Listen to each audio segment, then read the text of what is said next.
Brazil is at the mercy of a family of reckless criminal people who, in order to avoid the jail time that will eventually come for each of them, right? Yeah, they do anything, even if it means throwing the country in the trash and all that, because that's exactly what we're seeing after Flavio Bolsonaro's visit to the United States, right? And I want to highlight what Flavio said earlier, because he said the following. He asked people to pray for Brazil. He talked about a spiritual war. And there's the biggest answer they can give to the world of evil, referring to the government of Brazil, saying that they will be expelled. And in response to him is Jorge Messias, who is the Attorney General of the Union. And he came representing President Lula here for the march, right, for Jesus. He was questioned by journalists about Flavio's statement. And what he said was the following, that President Lula sent him, asked him for a few things, asked him to bring love, the word of love and communion, and that he didn't come here to campaign or make political use of it. Eduardo, by the way, is going to be judged, right? His trial has been scheduled. The president of the first panel, Flavio Dino, scheduled it for June 16th. The trial is about Eduardo's actions in the United States regarding his father's trial, right? It's that thing about coercion, right? During the course of the process. Yeah, it seems to me that's the classification, right? Sakamoto, what are your expectations regarding this news? And knowing, right, that the dark horse could lead to a new investigation, right? In these cases as well, right? Because from the moment Flavio Bolsonaro and Eduardo Bolsonaro are convicted for coercion, they're also involved in this process of betrayal. Of influence there and where the money is going. Diego's expectation is that Congressman Eduardo Bolsonaro will end up convicted. And it's not just wishful thinking. It's because he produced evidence against himself. He came out publicly trying to show that those actions at that moment when the United States was sanctioning Brazil, whether with Magnitsky sanctions or economic sanctions, had come from the efforts they were making in the United States. He generated evidence against himself. He produced evidence against himself. There was no whistleblower. He was his own whistleblower. So it's very hard to imagine that he won't be convicted, right? And even Bolsonarism itself praised this. They celebrated this. He brought out a gigantic United States flag, the size of a soccer field, even bigger, right in front of the mask. Now we had this association of PCC and Comando Vermelho terrorist organizations. Now also, right, the battle that the United States is waging against PICs, right, to protect their financial companies, right? And also a 25% tariff on countless products and so on. In other words, a massive attack. No, a heavy one. A semi-atomic attack against their own country, right? And if we remember that Flavio Bolsonaro himself, right, has already been saying, right, that there is a connection between Comando Vermelho and Hezbollah, right, from Lebanon, etc. In other words, you have an extremely explosive situation, right, with everything set to happen before the October elections, right? Flavio is giving, right? He's giving all the internal support as a candidate. The presidency of the Republic so that another country, a hostile foreign power, can oppress our people, threaten us, whether economically, politically, and above all, militarily. This guy needs to be arrested, right? There's no possibility of treason, of betraying the country by this, our greatest criminal. There's no one as dangerous as him, not even in the Red Command, not even in the PCC, right? And what he needs is to settle his accounts with justice immediately. This is an extremely important solution for the future of our society as a whole. So apparently, right, this money from Vorcaro, which came from fraud, ended up being, if the accusations are proven, right, this money was stolen. Yeah, in other words, a thief stealing from a thief, literally. Right? A delegation of Brazilian parliamentarians is in the United States to discuss the relationship between the two countries. The main focuses of the trip are cooperation in fighting organized crime and tariffs. We're currently speaking with Pedro Campos from the PSB, one of the representatives in the delegation.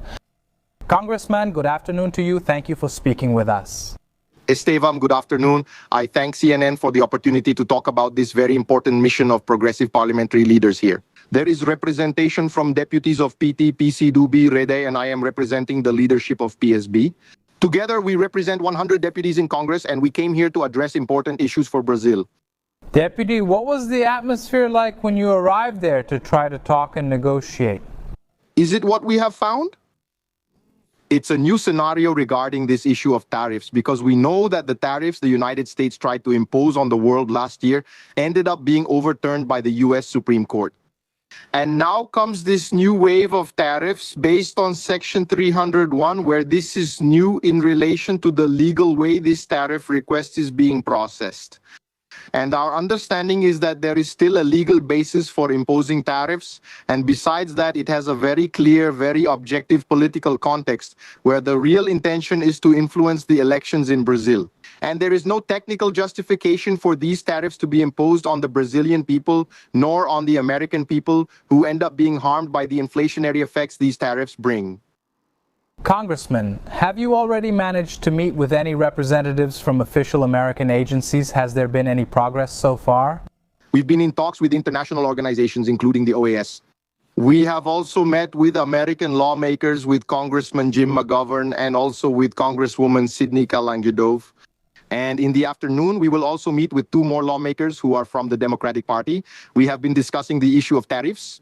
Several of them have already acted regarding the initial tariffs, mainly because this is an issue that also concerns the American people. We see here in the United States the crisis that exists regarding the cost of living, and all these tariffs imposed by the American government end up also impacting the cost of living for Americans themselves. And in addition, to address the issue of international cooperation to combat organized crime. And this makes it clear that there are outstanding issues from the American government regarding the demands of the Brazilian people and Brazilian organizations. They handle the entire investigation and judicial process. For example, the case of Ricardo Magro, who is under investigation in the Refit case, which is a refinery, which has debts of more than 50 billion reais and is suspected of selling fuel to gas stations linked to the PCC. This is being investigated in Operation Hidden Carbon, where Brazilian authorities have been requesting support from American authorities for over a year. He can be arrested since there's already a pretrial detention order in Brazil and an Interpol alert, but nothing has been done so far. And the other point, also related to the fight against organized crime that we came to bring here, is a request for these American lawmakers to submit requests to the Department of Justice and the FBI to investigate the funds that were sent here, with the excuse that it was for making Bolsonaro's movie. These funds ended up in a fund based in Texas, where Congressman Eduardo Bolsonaro lives, and the production company itself said that the money never reached the film's production. So there is a suspicion of money laundering, a suspicion that this money might be being misused, which comes from the Banco Master fraud. So this is also a central request that we are making, and that has resonated with the members of parliament we have spoken with.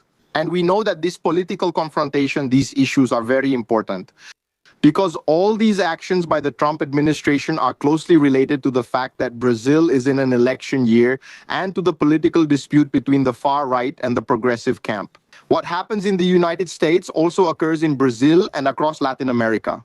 This time, according to CNN's investigation, Vorcaro is expected to bring more substantial information, to bring more specific names, people, and to go deeper into stories that had only been mentioned superficially in his first version.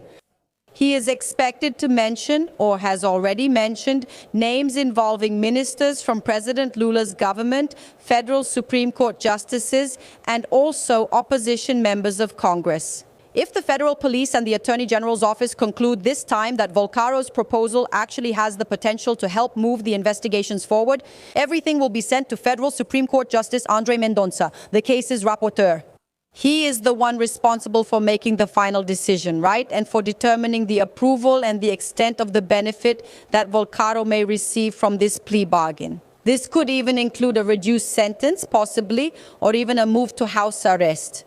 But let's remember, Thais, that the plea bargain by itself is not enough as evidence, right? Other evidence also needs to be presented for the federal police's entire investigation to be concluded. Plea stated that the survey ended up leading the interviewees by playing that leaked audio.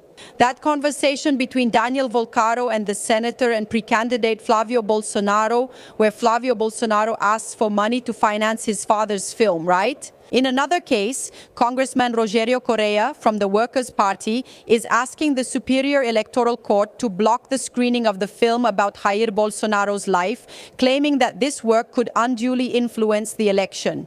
And the third case, which is also in the hands of Minister Nunes Marques, is related to Congressman Arlindo Chinaga, also from the Workers' Party, who brought the case to the court, the Superior Electoral Court, to investigate whether there was abuse of economic and political power in the financing of the film Dark Horse. Therefore, we will continue to follow what decisions Minister Nunes Marques will make from now on. See you later. Thanks, Carol. Good night. See you later. Lucas, I want to start with the first part of Carol Rosito's introduction, which is the story about Vorcar's plea bargain, right? Which is a plea bargain that comes in stronger, his third defense team since he was arrested. And yesterday I even joked that it seems like he finally understood what a plea bargain is, right? Because before there was this sense that they were the ones under control, him and his defense team. Yeah, I want to hear exactly what you think about that, right? Because maybe in the Brasilia of the past, a well-prepared lawyer for a former banker, in a situation that involves so many political leaders, there are Supreme Court justices involved in this thing with Vorcar, there are people from the Central, there are people from the government. Maybe this more aggressive approach, thinking you had control of the situation, used to work. It doesn't work anymore, that Brasilia doesn't exist anymore. No, it doesn't exist anymore, Thais. A few points like this. First, in the Brasilia of the past, power was much less fragmented than it is today, right? So, back then we had the handling of major political processes like the Mensalão, Lava Jato, even issues in the National Congress that were easier to resolve, to negotiate and calm things down. With fewer players, consensus was possible. Now power is more fragmented. Even each Supreme Court justice is like their own court. So it's very difficult to reach a point where you can calm down a big issue like this, which involves so many people from Congress, could involve people from the judiciary, involves the private sector, involves the Faria Lima financial elite, involves a lot of money. So for Vorcar's lawyers, that old way of sitting at a table, 4 or 5 people, and reaching a non-disruptive solution doesn't work anymore. Even in this plea bargain negotiation, something I heard is that in the past you had a two-way communication. Sometimes even the judge would give hints about what he knew or didn't know to help with a plea bargain. That doesn't happen anymore. Vorcar is in a very uncomfortable situation of not knowing exactly what the rapporteur, André Mendonça, knows about the case. André Mendonça knows much and has high expectations for this plea bargain. So these half-hearted attempts won't work with André Mendonça. Either something very substantial comes out or this will be left halfway. The police chief sees fraud in the City Hall's contract with the NGO, which is connected to the movie Dark Horse.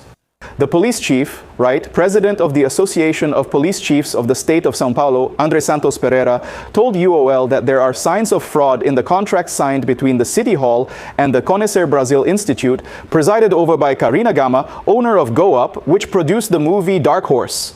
It's worth remembering that the movie also received incentives from the federal district during the government of Ibanez Rocha from parliamentary amendments. In other words, that justification of private money for a private movie, right, is falling apart. The microphone is off. Oops, now it's working, sorry. So it's interesting because this movie Dark Horse has a higher budget, at least on paper, than award-winning, Oscar-winning films, including I'm Still Here, right? Which is a Brazilian movie, Everything Everywhere All at Once, right? That South Korean movie, among others, right? So this needs to be investigated.